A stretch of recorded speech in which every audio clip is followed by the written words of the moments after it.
જય શ્રી કૃષ્ણ.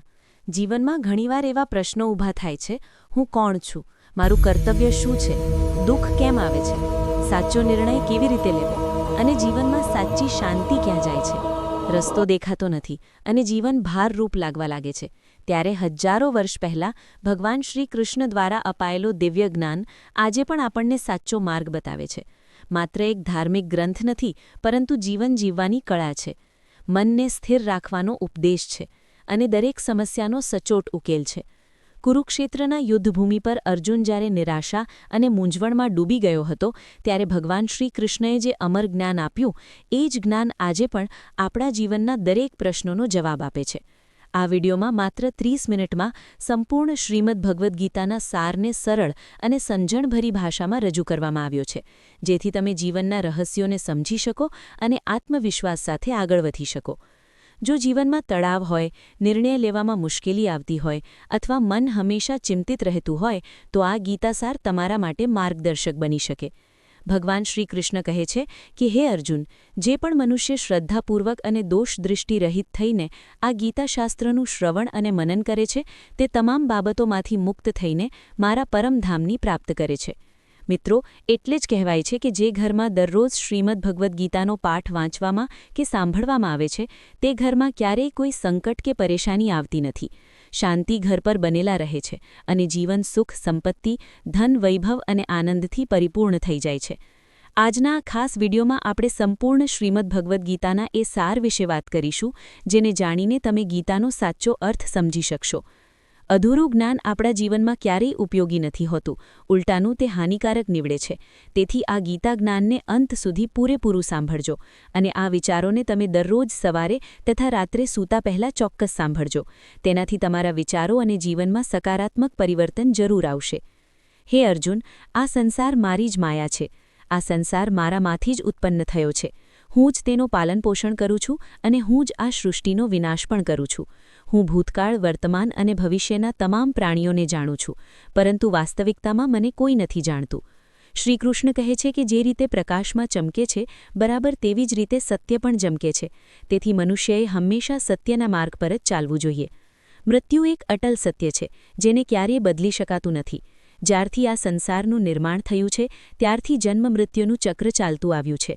જે પ્રકારે મનુષ્ય પોતાના જૂના વસ્ત્રો તેજીને નવા વસ્ત્રો ધારણ કરે છે, બરાબર તેવી જ રીતે આત્મા જૂના વ્યર્થ શરીરને છોડીને નવું શરીર ધારણ કરે છે. આ જ પ્રકૃતિનો નિયમ છે. આ સત્યનો સ્વીકાર કરીને ભયમુક્ત થઈને આજમાં જ જીવવું જોઈએ.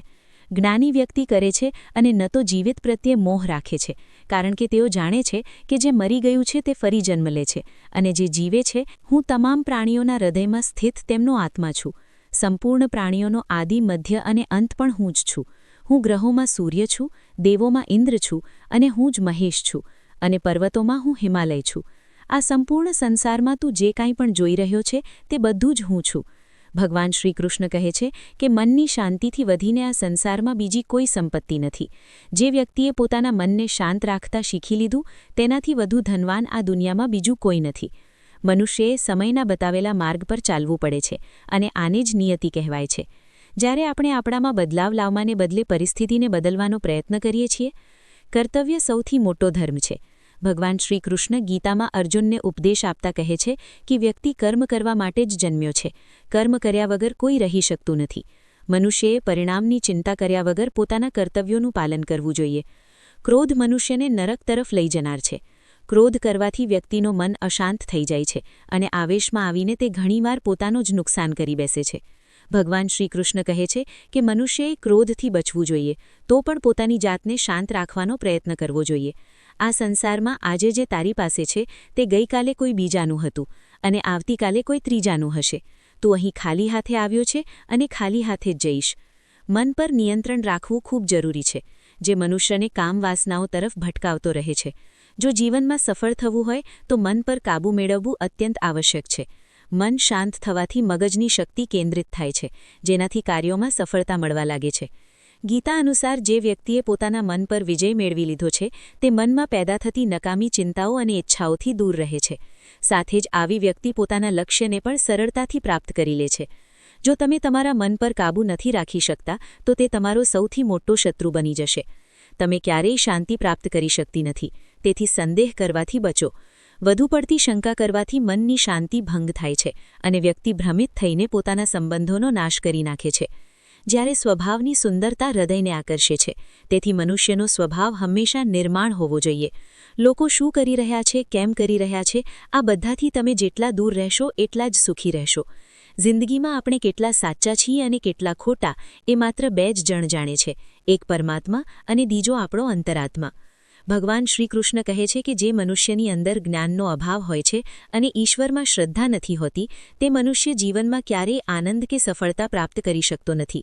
મોહ એ વિનાશનું કારણ છે. મનુષ્યના દુઃખોનું મૂળ કારણ તેનો મોહ છે. તે જેટલો વધારે મોહ રાખશે એટલું જ વધારે કષ્ટ ભોગવશે.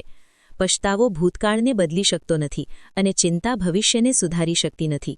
તેથી વર્તમાનનો આનંદ લેવો એ જ જીવનનું સાચું સુખ છે.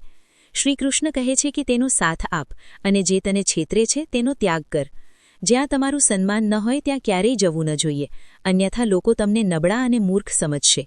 જ્યાં વરસાદ ન પડે ત્યાં પાક બગડી જાય છે અને જ્યાં સંસ્કાર ન હોય ત્યાં પેઢીઓ બગડી જાય છે. દુનિયામાં કોઈ પણ વસ્તુ એટલી ઝડપથી નથી બદલાતી જેટલી ઝડપથી માણસની દાનત અને નજર બદલાઈ જાય છે. ક્યારેય કોઈની સામે પોતાની સફાઈ રજૂ ન કરવી, કારણ કે જેને તમારા પર વિશ્વાસ છે તેને સફાઈની જરૂર નથી અને જેને તમારા પર વિશ્વાસ નથી તે તમને ક્યારેય સમજશે નહીં. બુદ્ધિશાળી લોકો મૌન રહે છે, સમજદાર લોકો બોલતા રહે છે અને મૂર્ખ લોકો દલીલો કરતા રહે છે. સપના અને લક્ષ્યમાં માત્ર એક જ તફાવત છે. સપના માટે મહેનત વગરની ઊંઘ જોઈએ અને લક્ષ્ય માટે ઊંઘ વગરની મહેનત. વિચાર શ્રેષ્ઠ હોવા જોઈએ, કારણ કે નજરનો ઇલાજ તો શક્ય છે પણ નજરિયાનો નહીં. તમે તમારી જાતને શ્રેષ્ઠ બનાવી લો, દુનિયામાંથી એક ખરાબ માણસ ઓછો થઈ જશે. સાથ છોડવાવાળાને તો માત્ર એક બહાનું જોઈએ છે, બાકી સાથ નિભાવવાવાળા તો છેલ્લા શ્વાસ સુધી સાથ છોડતા નથી. જીવનમાં એક વાત જરૂર યાદ રાખજો, કોઈ હાથમાંથી છોડવીને ચોક્કસ લઈ જઈ શકે છે, પણ કોઈ નસીબમાંથી છીનવી શકતું નથી. કોઈને કંઈ આપીને અભિમાન ન કરશો, ખબર તું આપી રહ્યો છે કે પછી ગયા જન્મનું દેવું ચૂકવી રહ્યો છે. અભિમાની મનુષ્યનું વંશ, વૈભવ અને પ્રતિષ્ઠા ત્રણેય નાશ પામે છે. વિશ્વાસ ન હોય તો રાવણ, ગૌરવ અને કંસને જોઈ લો. કોઈના પર વિશ્વાસ કરવો હોય તો તેની વાતો પર નહીં પણ તેની હરકતો પર ધ્યાન આપો, અને ભૂલ વખતે થોડું નમી જવાથી જિંદગી વધુ સરળ બની જાય છે. ભગવાન શ્રીકૃષ્ણ કહે છે કે તે જન્મ મરણના બંધનોમાંથી મુક્ત થઈ જાય છે. જે મનુષ્ય ભગવાન શ્રીકૃષ્ણ કહે છે કે જે મનુષ્ય ભગવદ્ ગીતા વાંચીને તેના પર અમલ કરે છે તેના તમામ દુષ્કર્મોનો પ્રભાવ સમાપ્ત થઈ જાય છે. જે નસીબમાં છે તે દોડીને આવશે અને જે નસીબમાં નથી તે આવીને પણ દોડી જશે. જેમ હવાનો ઝોંકો નાવને ભટકાવી દે છે તેમ મનુષ્યની ઈચ્છાઓ બુદ્ધિને ભટકાવી દે છે. તે મનુષ્ય મને અત્યંત પ્રિય છે. ત્યારે સમજી લેવું જોઈએ કે તેના આત્મસન્માનને ક્યાંક ને ક્યાંક ઠેર જરૂર પહોંચી છે અને અહંકાર હંમેશા માફીનો બંધ કરી દે છે.